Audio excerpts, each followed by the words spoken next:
नमस्कार, मी पंजाब डक्स. मी म्हटलं होतं ना 21ला पाऊस सुरुवात होईल, 22ला आणखीन वाढेल. महाराष्ट्रामध्ये बऱ्याच भागामध्ये पाऊस व्याप्ती वाढणार आहे म्हणून हा अंदाज लक्षात यायचा. त्याच्यानंतर 24, 25, 26 असं करत करत 27, 30 तारखेपर्यंत राज्यात बऱ्याच भागामध्ये पाऊस जाणार आहे. आणि ज्या ज्या ठिकाणी चांगला पेरणीयोग्य होईल त्या शेतकऱ्यांना पेरणी करायला हरकत नाही, पण जमिनीमध्ये ईदभर ओल जाणं सगळ्यात महत्त्वाचं आहे.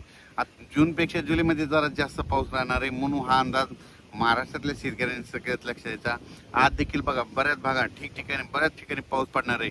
काल देखील खूप ठिकाणी झाला, म्हणजे काल अहिल्यानगर झाला, जुन्नर सिन्नर तिकडे झाला, त्याच्यानंतर नाशिककडे झाला, मुंबईकडे झाला, त्याच्यानंतर बुलढाणा जिल्ह्यात झाला, वाशिमकडे झाला, वर्धा, नागपूर, भंडारामध्ये तिकडे देखील झाला, नांदेड जिल्ह्यात काही भागात झाला, त्याच्यानंतर जालना जिल्ह्यात झाला, जळगाव संभाजीनगरकडे झाला, मग शिर्डी, कोपरगाव राहता बऱ्याच परिसर.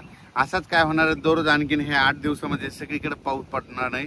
जिथं नाही, ज्या भागात नाही गेला त्या ह्या 4-5 दिवसात सगळीकडे पाऊस, पण सगळ्याला मात्र पेरणी योग्य पाऊस पडणार आहे म्हणून हा अंदाज लक्ष यायचा.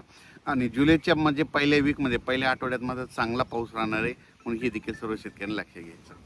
नंतर कोल्हापूर, सांगली, सोलापूर त्या शेतकऱ्याचे फोन आले धाराशिवच्या, तिकडे देखील काय होणार 26-27च्या नंतर तिकडे देखील त्या परिसरामध्ये पाऊस पडणार आहे. कर्नाटकमध्ये देखील पडणार आहे म्हणून हा अंदाज लक्षायचा. आता हे तुम्हाला सांगू इच्छितो, ही आता म्हणजे आज पण काय काय भागात जास्त होणार आहे. काल देखील बऱ्याच भागामध्ये उडी नाले वाहनाला पाऊस पडला, तसं आज देखील बऱ्याच भागामध्ये तशी परिस्थिती राहणार आहे. एकदम सगळीकडे जास्त पडणार नाही, पण काय होणार दररोज वेगवेगळा भाग कव्हर करीत असा सगळीकडे पाऊस पडणार आहे. एकदम पासून तर 30 पर्यंत बऱ्याच भागामध्ये चांगला पेरणीयोग्य पाऊस पडणार आहे. जिथं पडला तिथं त्यांना जास्त पडणार आहे आणि सगळ्यांची पेरणी योग्य पाऊस राहील. ओला असली तर पेरणी करायला हरकत नाही. पण त्याच्यानंतर काय होणार आहे, जुलैच्या पहिल्या आठवड्यात मात्र चांगला म्हणजे एक लो प्रेशर तयार होईल आणि त्याचं चक्रीवादळात रूपांतर झाल्याच्या नंतर ते महाराष्ट्राच्या दिशेने येईल. त्याच्यामुळे जुलै महिन्यात जरा जास्त पाऊस राहणार, म्हणजे 2 जुलै ते 20 जुलैच्या दरम्यान म्हणजे राज्यामध्ये जुलै महिन्यात चांगला पाऊस राहील. आणि त्याच्यामध्ये काय होईल, जे छोटे छोटे तळे येतं राज्यातले पाणी साठवण तलाव त्याच्यात देखील पाणी येईल.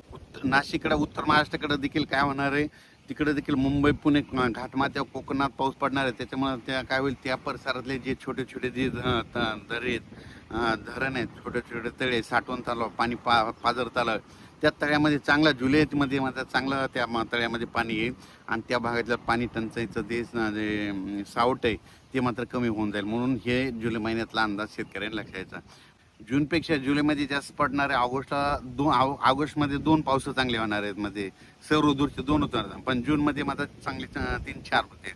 आणि त्याच्यानंतर सप्टेंबर ऑक्टोबर परतीचे पाऊस जास्त होतील. म्हणून यावर्षी पिकाला लागेल तसा पाऊस पडणार आहे, जेमतेम पडणार आहे. शेतकऱ्याला सांगू इच्छितो की म्हणजे यावर्षी चांगला पाऊस पडणार आहे. फक्त काय करा, पेरणी करत असताना एक लक्षात द्यायचं, जमिनीमध्ये चांगली ईदभर ओला असेल तर पेरणीचा निर्णय घ्यायचा, नसतं मग पेरणीचा निर्णय घेऊ नये. कारण की पाऊस तर पडणार आहे, पाऊस येणार आहे, म्हणून फक्त पाऊस सगळीकडे एकदा येणार नाही, दररोज वेगवेगळ्या भागात जाणार आहे. सगळ्यांची पेरणी योग्य पाऊस राहील.